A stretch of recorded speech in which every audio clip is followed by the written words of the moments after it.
bien. On se retrouve pour la première vidéo de 2026.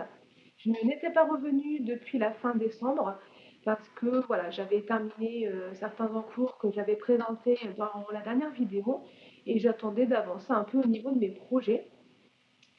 Aujourd'hui, donc, je vais vous montrer un projet qui a donc été terminé et plusieurs en cours, principalement sur le mois de janvier où j'étais en nouveau projet et j'ai décidé la semaine dernière de lancer différents tricots. Donc, dans un premier temps, je vais vous montrer le pull de Noël, si on peut dire, qui est terminé. C'est le June Sweater de Eleanor Mortensen. Voilà. Donc, je voulais le terminer pour Noël, ce qui n'a pas été le cas, mais il a été terminé tout début janvier, donc ce n'était pas un souci. Sachant que j'avais choisi ce modèle, c'est plutôt un pull d'hiver en fait. Parce que voilà, il n'est pas trop à connotation Noël, même au niveau des couleurs. Donc l'avantage, c'est que je le porte énormément depuis qu'il est terminé. Au niveau des coloris, donc au niveau de la couleur principale, c'est le Dark Botanica de Marie-Alix, Atelier Marie-Alix. Hop, je m'en rapproche pour que vous voyez un peu les nuances. Voilà. J'ai alterné les écheveaux et je suis contente du rendu parce que par rapport au sapin, justement, on a vraiment l'impression d'avoir des couleurs de forêt en plein hiver. Enfin, c'est un peu voilà l'impression que j'ai avec ce pull. Donc, je suis très contente. J'avais pris 3 écheveaux. Il me reste vraiment très peu de laine. Je pense que cela provient du fait que le col remonte assez. C'est vrai que d'habitude, je vais tricoter des pulls qui sont peut-être plus échancrés ici. Et donc voilà, je suis rentrée tout pile dans 3 écheveaux. Alors comme ça, de tête, je crois que c'est la taille 3 ou la taille 4 hein, que j'ai réalisée. Et c'est juste magnifique. La laine, elle n'a pas du tout d'éteint. La qualité de la laine est très très douce. Je la porte juste avec un maillot de corps en dessous. Elle ne me gratte pas du tout. Après, au niveau des sapins, donc c'est un montin, pareil, que j'ai pris chez Mary Elix. Donc c'est la même base que pour le Dark Botanica. Et après, au niveau de cette couleur qui est un peu, voilà, camel, marron clair, je l'avais prise chez Calidou, donc c'est de la Drops. Je ne sais plus c'est quelle gamme, je crois que c'est de la Nord parce qu'il y a de l'alpaga dedans. Et je suis très contente du rendu aussi. Je trouve que les trois couleurs ensemble se marient très très bien. Voilà. Donc on retrouve ici des cotes au niveau du col. De même au niveau des manches. Alors attends, hop, avec un rabat élastique. Et on retrouve la même chose sur le bas du corps. Voilà. Concernant ce pull, pour la réalisation du jacquard, étant donné que c'est moi qui porte ce pull, j'ai fait le choix de ne croiser aucun fil. Peut-être une ou deux fois à la rigueur, mais sinon j'ai choisi de ne pas les croiser. Étant donné que le jacquard est sur la partie haute du pull ou sur le yoke, voilà, je fais juste attention en l'enfilant, en le retirant, mais j'ai décidé de ne pas croiser. Donc je vous montre un petit peu le rendu, euh, voilà, quand le jacquard est à l'envers. Voilà, donc là, c'est vrai que les fils en bas sont un peu plus détendus, mais c'est normal parce que c'est au niveau de la poitrine. Donc j'avais fait exprès de bien tirer sur mon jacquard, étant donné que je voulais que voilà, ce soit assez élastique. Et je suis très contente. C'est vrai que c'est pas évident, hein, après, c'est le deuxième pull que je suis maintenant avec du jacquard. Donc je prends un peu l'habitude. Pour l'arrière, je vous montre, je me suis pas embêtée. Hein. Concrètement, regardez, voilà, je me suis pas embêtée à ce niveau-là. Vous voyez, j'ai juste fait une tresse et j'ai attaché les fils ensemble parce que bah, je me suis dit que si je les rentrais, j'avais peur que ça fasse une bosse au niveau du tricot. Donc j'ai fait un nœud qui tient bien et ça fait le travail. De toute façon, ça ne se voit pas, il n'y a que moi qui le sais. Et au contraire, je trouve que si jamais ça viendrait à se détendre, je pourrais justement repasser dessus. Et vous voyez, ici, les fils, quand on voit comme ça fait détendu. Mais une fois que c'est au niveau de la poitrine, vous voyez, on a une belle élasticité. Donc c'était le but pour ce jacquard. Donc j'en suis très très contente. Je l'avais lavé, je l'avais laissé sécher à plat, mais je ne l'avais pas pour autant bloqué, étiré, pas plus que ça. Il était vraiment juste bien mis à plat. Donc voici donc le Joe Sweater de Eleanor Mortensen. Donc c'est le deuxième pull que je réalise de cette designer de pull en jacquard. J'en suis très contente. Sur la fin de l'année, j'avais expliqué, bon, bah, il y a pas mal de designers qui avaient fait des promos et j'avais racheté plusieurs de ces patrons parce que j'ai l'intention d'en faire d'autres. Ils sont tous très beaux et c'est vrai qu'en fonction des couleurs qu'on va choisir, le rendu est totalement différent. Donc ça, ce sera vraiment le seul tricot qui a été terminé. Je vais vous montrer celui sur lequel j'ai donc été en monoprojet sur le mois de janvier quasiment. C'est le châle, donc c'est de Laetitia, même les anges tricotent, le châle bouquet de fleurs séchées. Ça fait des mois que je souhaitais le réaliser, j'avais choisi mon combo parfait, mais c'est vrai qu'arrivé sur la fin d'année, voilà, j'avais des projets pulls d'hiver, des cadeaux à réaliser. Et donc, une fois que j'ai terminé ce pull début janvier, je me suis lancée sur le châle, qui est bientôt terminé. Alors, pour vous montrer, c'est un peu compliqué parce que n'empêche, il prend de l'ampleur et je crois qu'au blocage, il va encore plus se révéler. Hop, alors, voilà, alors c'est un peu rabougri. J'espère juste que la pince va bien se détendre parce que vous voyez, ça gondole un peu, mais je pense que c'est normal. Voilà, on commence. Hop, attendez, je vais enlever les fils qu'il y a devant. Voilà. Donc en fait, on va commencer par ici. On va alterner donc entre c'est un fil de fingering et un fil de ORSO de la même coloris que j'ai choisi. Et après, là, j'ai pris un fil un peu plus contrastant. Au niveau des laines, ces deux-là, ça vient de chez Yarneline. C'est le coloris Nesta en lien avec la série de livres Akotar de Jessica Maas. Sarah J. Maas, pardon, je dis des bêtises. Et voilà, j'avais choisi, je voulais un châle dans des tons un peu épurés, un rose un peu assez doux. Voilà, et c'est vraiment le rendu que je souhaitais. Et on ne voit peut-être pas la caméra, mais la fingering est à Stellina. Mais je ne pense pas, je verrai au montage si on voit la Stellina. Mais en tout cas, le rendu est juste magnifique. Et au niveau de ce fil-là, c'est un fil de chez La Rose Rayanne. Je vous remettrai le détail au niveau des coloris et de la qualité du fil, parce que comme ça de mémoire, je vais vous dire des âneries. En tout cas, ils sont tous très doux. C'est vraiment même celle-ci. Enfin, je trouve que le combo de ces trois fils était fait pour aller ensemble. Et ici, on retrouve un peu des roses un peu plus foncées qui rappellent ce fil-là. Donc on a toujours donc, cette section-là où on alterne ces deux fils-là, une section de dentelle avec des bubbles. C'était pas, je n'aime pas faire des bubbles, mais c'est que sur ce chien, le rendu est magnifique, donc je me suis obligée à les réaliser. Là, pareil. Ici, on va retrouver un peu de brioche. On reprend ici un peu les rayures. On a une plus grande section de dentelle hein, qui en fait représente le double de la première. Vous voyez, comme ça.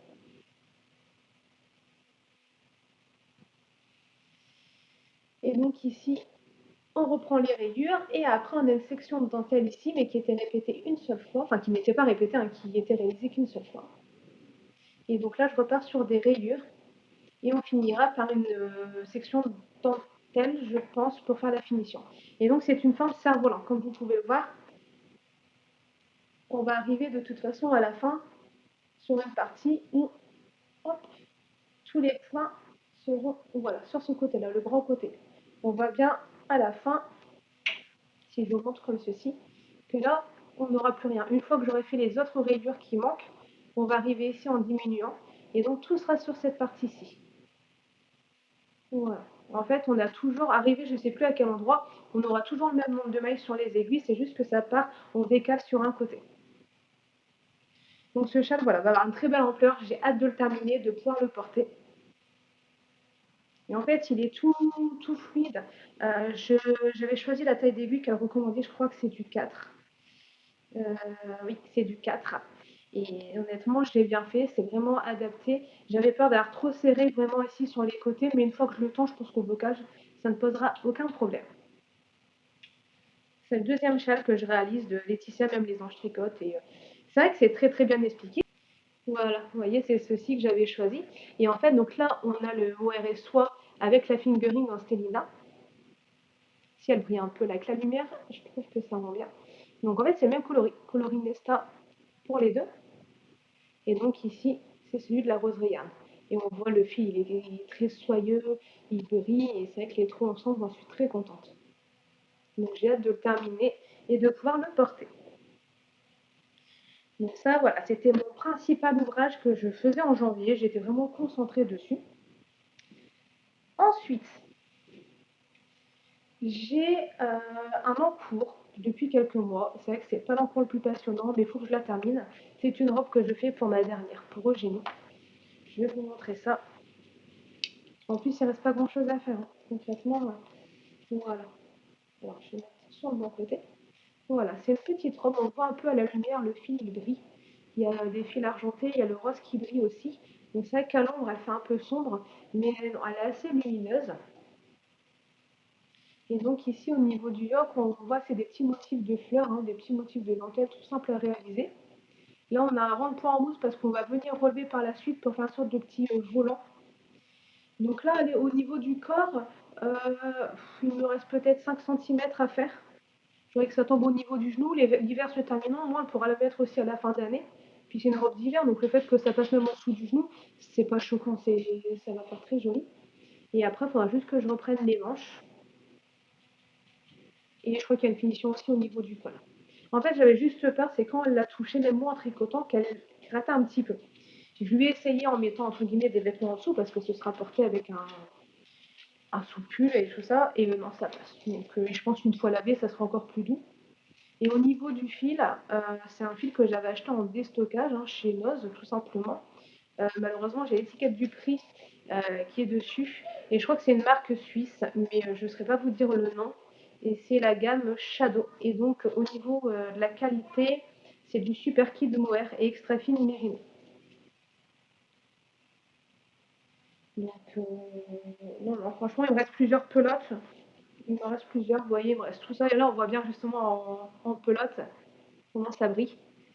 Donc, je vais lui continuer et puis elle sera contente. J'avais aussi lancé la dernière fois euh, le châle. Alors, c'est un calmystère de Rory Locatelli, le châle One Love. J'avais expliqué que c'est vrai qu'au fur et à mesure des indices, c'était pas le projet le plus original. Mais j'avais choisi un fil assez épuré au niveau de la couleur, qui puisse être porté avec pas mal de vêtements. Et donc, je l'ai repris cette semaine. J'aimerais le terminer ce week-end. Je vais vous dire au niveau de la qualité du fil ce que j'avais pris. Je l'avais acheté dans le sud l'été dernier. C'est de la Long Yarns Alpaga Sox Tweed. C'était ça. C'était une grande pelote. Donc ça correspondait voilà, à 100 grammes pour 387 mètres. Et c'est un châle à un échelon. Donc ça tombait parfaitement. Donc sur les aiguilles, il a un peu pareil rabougri. Mais pour le terminer, je ne vais pas changer d'aiguille. Et en fait, on commençait tout en bas, ici. Donc c'est du point mousse. Et on voit au niveau de la laine, elle est assez poilue, et elle est hyper douce, elle est tuilée. Enfin, c'est vrai que c'est un blanc cassé. Et c'est ce que je disais, ça me va bien au teint et pour porter avec différents types de tenues, ça sera bien. Et ça va tenir chaud, mais ce sera pas non plus un gros chat, ça sera juste un écheveau. Donc pour le printemps, ce sera parfait. Et donc je vous disais, bon après c'est un patron qui est payant, hein, et je ne vais pas rentrer dans tous les détails, mais on a donc du point mousse qu'on va alterner avec des sections de dentelle. Vous voyez? Donc qui n'est pas encore révélé. J'ai vu que ceux qui l'ont lavé bloqué, on voit vraiment le rendu. Alors, attendez. Vous voyez? Et en fait on alterne toutes ces sections-là. Voilà, mousse dentelle, mousse dentelle, mousse dentelle. Et là je suis sur une dernière section de mousse avant de rabattre. Et donc ce que je vais faire,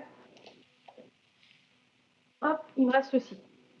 Donc je pense que même si j'ai fini le nombre de rangs qu'elle indique et si je vois qu'il m'en reste pas mal, je vais refaire des rangs en plus pour dire vraiment tout rentrer dans le chat. Voilà. Mais on voit quand même l'ampleur qui commence à prendre, hein.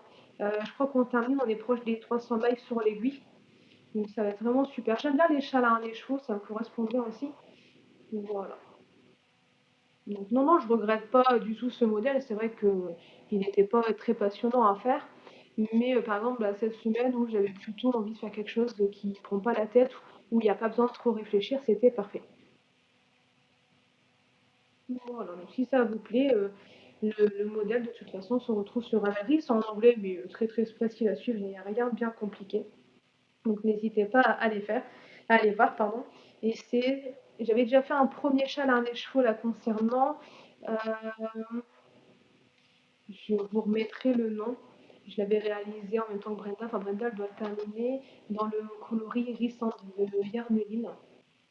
J'ai aussi une paire de chaussettes qui est en cours. Donc, c'est une paire de chaussettes à la vanille que je garde exclusivement pour ma pause repas au travail.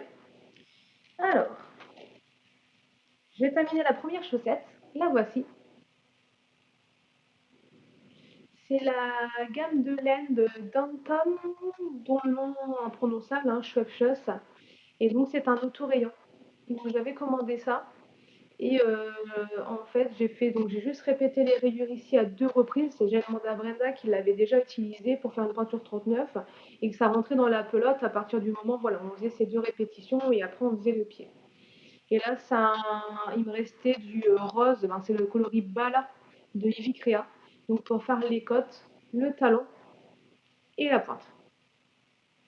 Et cette laine-là, elle est super douce. Alors, à voir si elle va le bouger facilement ou pas, mais c'est le jeu en tricotant de la laine. Mais je trouve ça très sympa. Et le rose, voilà, on met un petit côté peps sur cette chaussette. Et donc là, j'ai commencé la deuxième. Hop. Donc, j'ai déjà fait les côtes, toute la tige, ici et le talon. Donc là, vous voyez, je suis en train de terminer sur le pied. Et donc, on discute le midi, ben, ça avance. En discutant, c'est parfait. J'ai juste à me concentrer quand je fais le talon ou la pointe. Donc je ne sais pas si ce sera pour moi ou pour quelqu'un d'autre, hein, étant donné que ma grande commence à avoir une peinture qui se rapproche de la mienne.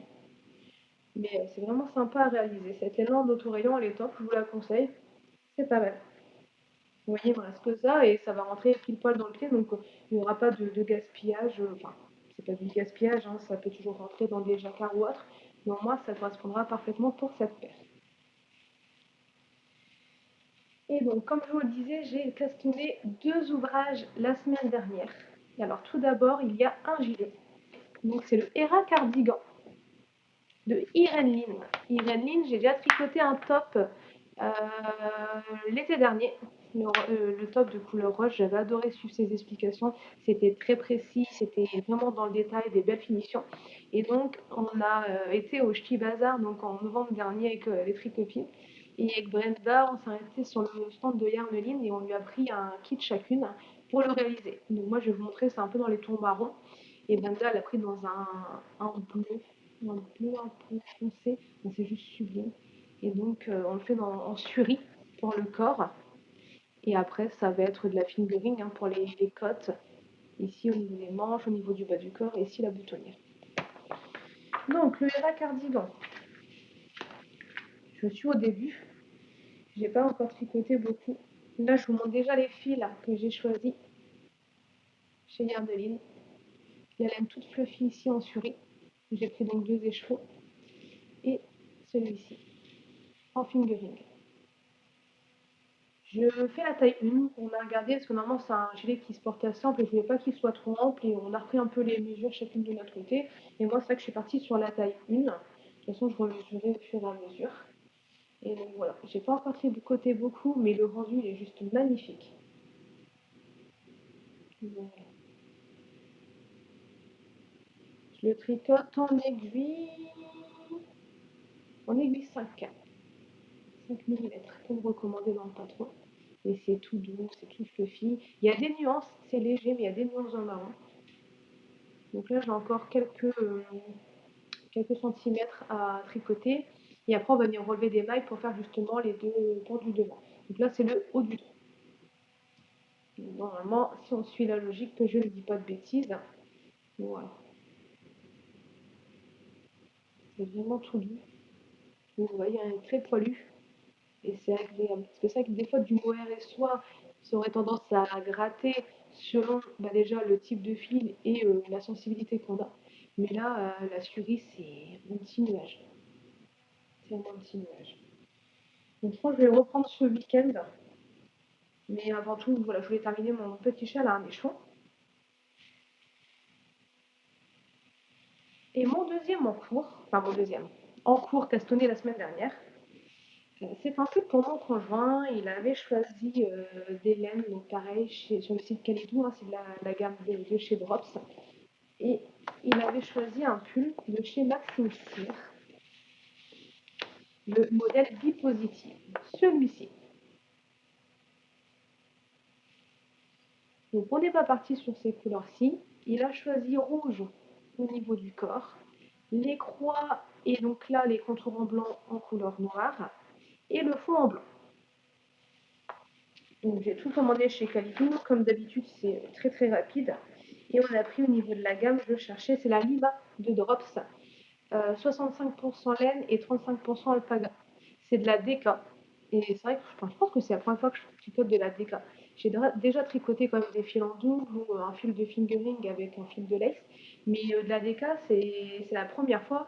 Et comme j'ai pas l'habitude, c'est vrai que le fil est plus épais. Donc, bah, comme mon gilet, en fait, on est sur des plus grosses aiguilles. Et donc, c'est le temps de s'y habituer parce que lui, donc, je le tricote en 4,5. Voilà, là 4,5, l'autre le gilet en 5. Et c'est vrai que je suis plus d'habitude sur du 3,5. Donc bon, c'est bien, hein, je vois que ça va avancer vite, mais j'ai pas l'habitude. Donc voilà, j'avais déjà fait ça. Je l'avais fait donc l'encouleur qui est bien élastique et j'ai déjà commencé le jacquard. Et le jacquard, mais c'est addictif de toute façon. Pour celles qui en ont déjà fait, vous savez de quoi je parle. Une fois qu'on a commencé, on continue. Et surtout là de la déca, ben, ça descend. Alors c'est le début, hein, après il y a tout le corps. Hein, c'est pour un homme, donc c'est même pas ma taille. Ça sera plus long quand même, mais ça va aller vite. Et je suis contente du rendu. J'avais peur que ce soit un peu trop prononcé. Après, c'est lui qui a choisi. Donc, le but, c'est que ça lui plaise et qu'il le porte. Mais ça va être joli. Voilà, là, c'est un peu. Voilà, on tire un peu, on voit bien. Ça va être super joli. Ça va être super joli. Et elle est très douce quand même. Donc, bien sûr, plus épaisse. Hein. On le voit au niveau de la définition, on n'est pas sur de la fingering. Mais c'est sympa, ça change. Je vais essayer l'encolure, il n'y a pas de souci.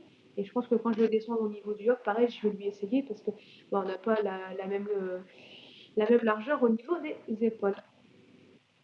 Voilà. Donc j'ai pris en français parce que j'ai vu qu'ils existaient en français, ces patrons. Et bon, pour le moment, c'est pareil, c'est très bien expliqué. Je ne vais pas vous le montrer comme c'est aussi un patron qui est payant. Mais j'aime bien comment c'est structuré au niveau des différentes étapes. Il met des indices aussi dedans, des petits conseils. Et c'est vraiment super. Donc là, je pense qu'on a fait le tour au niveau des différents encours. Hein. Donc de quoi bien terminer l'hiver et même attaquer le printemps. On verra à quel rythme j'avance. Je vais vous partager un peu les acquisitions qui ont été faites ces derniers temps. Alors, avant tout, chez Drops, il y avait une offre, des fois ils font des offres hein, sur certaines gammes de fils, et là il y en avait sur la Fiesta. Et j'avais repéré un gilet, je vous mettrai aussi ici l'imprimé écran du modèle. Donc j'avais pris le patron et j'avais de la lace, mais je voulais un fil qui aille avec, assez chiné, et donc j'ai pris celle-ci en Fiesta, un bleu jean, et je me suis dit, je suis en manque de gilets, donc cette année il me faut des gilets. Donc j'ai commencé à en faire un, je vais en faire d'autres, et là ça sera vraiment un gilet assez cosy qui se porte plutôt large, et donc je vais le doubler avec un fil de lace. J'ai soit un fil beige ou un gris. Donc je pense que je fais jamais d'échantillon, hein, c'est pas bien, mais je fais jamais d'échantillon, et je verrai ce qui se marie le mieux avec ce fil. Et voilà, un peu de couleur jean. Et c'est vrai que ça peut se marier avec énormément de choses. Le but, c'est ça, que je puisse porter mes gilets. Donc, j'ai pris ça, j'ai pris la quantité nécessaire pour le faire. Après, j'ai pris aussi sur Vinted dans des stockages. Je regardais un peu par curiosité et j'ai craqué pour ce combo-là. Attendez, hop. Je ne connaissais pas cette marque. C'est la marque Hippie Fibre. Je vous montre un peu la bague. Peut-être que ça vous parlera. Et au niveau du fil, c'est Merino Linen Singles. Donc on a 90% de Merino Superwash, 10% de lin. Et donc c'est du 360 cm pour 100 grammes. Et en fait, j'ai envie de me faire un haut. Je mettrai une photo, j'ai oublié tous les noms aujourd'hui. J'ai sauté sur l'occasion de pouvoir faire une vidéo, mais je n'ai pas préparé au niveau des projets. Donc c'est un haut assez fluide, je vous mettrai la photo là de toute façon. Elle le conseille, je pense, dans un light fingering, mais pour moi, ça va le faire. Donc, je vais partir là-dessus et j'aurai largement assez au niveau du métrage. Donc, j'en suis très contente. Après, j'ai craqué encore à la dernière vente de Marie-Enix. J'ai envie de me faire le Coco Sleepover et je lui ai pris celle-ci. Voilà, j'en ai pris deux, tout fluffy. Je vais vous montrer la bague parce que malheureusement, les rangeants, je les ai enlevés sans faire exprès. C'est le coloris Misty Salem et c'est la Softy Fluff. 75 Baby Suri Alpaga et 25% Mulberry Sec.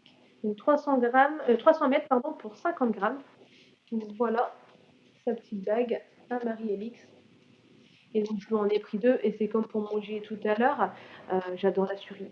C'est tout fluide, c'est tout doux. Et ce slip-over là, je le veux justement assez fluide, assez léger, épuré pour aller au-dessus d'un soupil ou même d'un petit chemisier.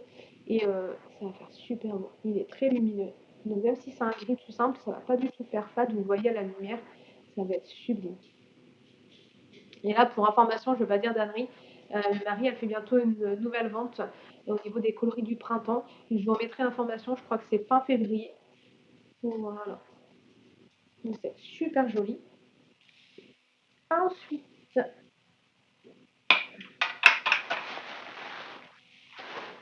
une teinturière aussi que j'adore, c'est la Roseraie. Et je me suis fait plaisir. Elle a sorti son premier patron de châle, celui-ci. Et j'ai choisi ces deux écheveaux pour le réaliser.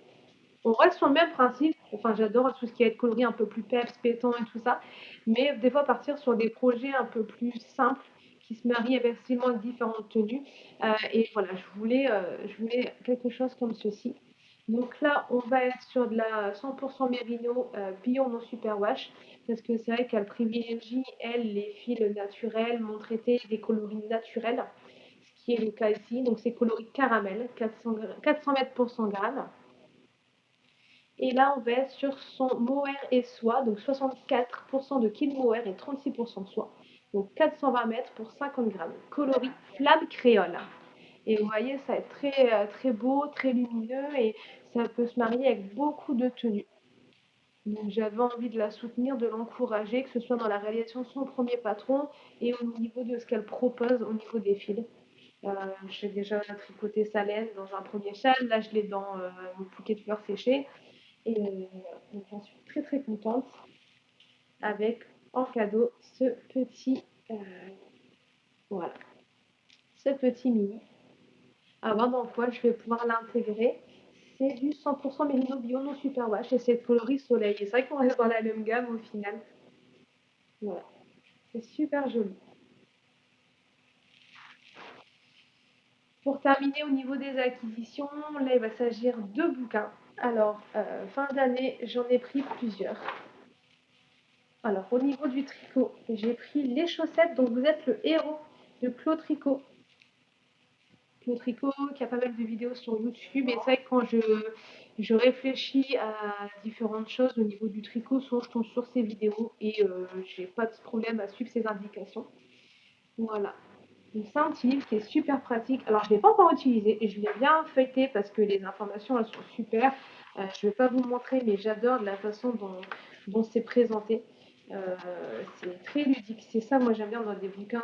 C'est très ludique. Et voilà, on a des couleurs. Enfin je ne vais pas, comme je vous dis, vous montrer au niveau des feuilles. Mais voilà, c'est vraiment par différentes sections.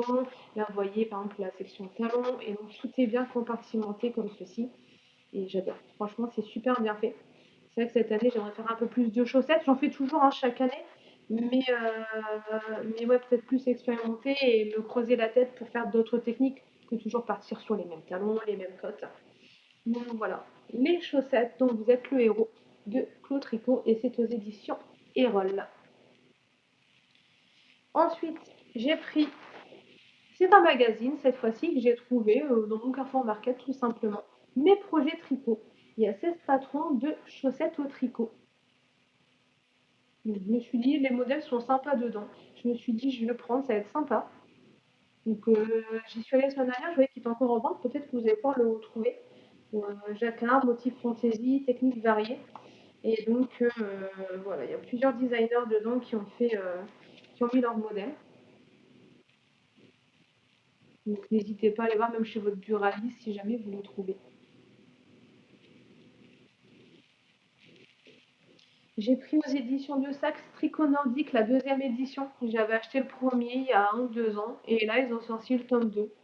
Et même si voilà, j'ai encore pas mal de choses dans ma bibliothèque Ravelry, j'adore, pas que, bah, évidemment, je prends pour que les projets me plaisent et qui vont être tricotés. On reste sur des projets intemporels. Et aussi la qualité du livre, les images, voilà, la qualité du papier. Euh, Personnellement, c'est quelque chose que j'apprécie énormément. Je prends sur Ravelry quand il y a sur Ravelry, mais s'il y a des livres qui sortent, j'adore les avoir aussi. Je vous montre différents livres, vraiment. Il faut aimer. Moi, j'adore, hein, comme je vous dis, j'ai déjà fait plusieurs pulls en jacquard et je les porte beaucoup. Donc, j'ai envie de continuer d'agrandir toute cette collection. Donc après, voilà, hein, soit on aime ou on n'aime pas. Des fois, c'est un peu plus osé, comme celui-ci. Mais quand on reste dans des coloris naturels, ça reste passe-partout sur un jean. Donc voilà, n'hésitez pas à aller voir. Il y a même des gilets. Donc c'est un très bel ouvrage. Ça fait une belle collection de livres. Et puis ben voilà, ma maman tricote aussi, on peut regarder toutes les deux. Et c'est le genre de livre que même dans 10 ans, on va le ressortir. Et c'est des modèles qu'on aura toujours envie de tricoter. Après, en aimant évidemment cette gamme de produits. Mais moi, c'est le cas. Et pour terminer, en termes de couture, ça, je l'ai trouvé en déstockage chez Noz, aux éditions Marie-Claire. C'est La Robe et dans le pré. Avec 18 modèles à coudre pour l'été. J'aimerais franchir le pas cette année de me coudre des vêtements. Et je me suis dit que commencer avec des robes, ça peut être pas mal parce qu'il y a des modèles qui sont plutôt simples. Et j'ai pas envie en fait de m'embêter à imprimer des patrons. Et l'avantage, c'est que là, on a ici en papier. Donc ça c'est super. Enfin, je sais que ma mère elle a des rouleaux de gros papier. Enfin, on peut faire, on peut redécouper dessus. Et il y a des modèles, voilà, il y a des modèles un peu plus délicats, hein, enfin un peu plus d'expérience. Je reste me ça peut avoir fait des sacs à projet, des têtes d'oreiller. Je n'ai pas fait grand chose encore en couture, mais il y a des modèles qui me semblent assez simples où il n'y a pas encore trop de pinces à réaliser. Je vais regarder, j'avais vu un modèle. Vous voyez la robe foulard en soi, faut juste prendre la bonne qualité de fil et pas se tromper, mais ça reste assez fluide et il y a pas trop, c'est pas trop délicat, je pense, à réaliser. Après, on peut toujours se tromper, hein, mais non, non, il y avait des choses assez sympas. Et c'est comme pour tout, en fonction de la couleur, du motif euh, et la catégorie de fil, la robe elle va être différente. Là, la robe malice, vous voyez, celle-ci, tout de suite, dans une couleur jeans comme ça ou un motif, le rendu il est totalement différent. Donc ça, je pense que ça peut être sympa à réaliser. Voilà, donc j'aime bien aller des fois chez Notes parce que c'est vrai qu'il y a des ouvrages en déstockage, ou même des fois comme là je trouve de la laine. Et bon, moi, on varie au niveau du budget impacté. Je pense avoir fait le tour au niveau donc, de la présentation de ce que j'ai réalisé ces dernières semaines. Je n'hésiterai pas à revenir vers vous avec une prochaine vidéo quand j'aurai avancé pour vous montrer un peu tout cela. N'hésitez pas à me dire en commentaire ce que vous tricotez en ce moment, quels sont vos futurs projets justement pour terminer l'hiver tranquillement. Je vous souhaite en tout cas une bonne journée ou une bonne soirée en fonction du moment où vous me regardez et je vous dis à bientôt.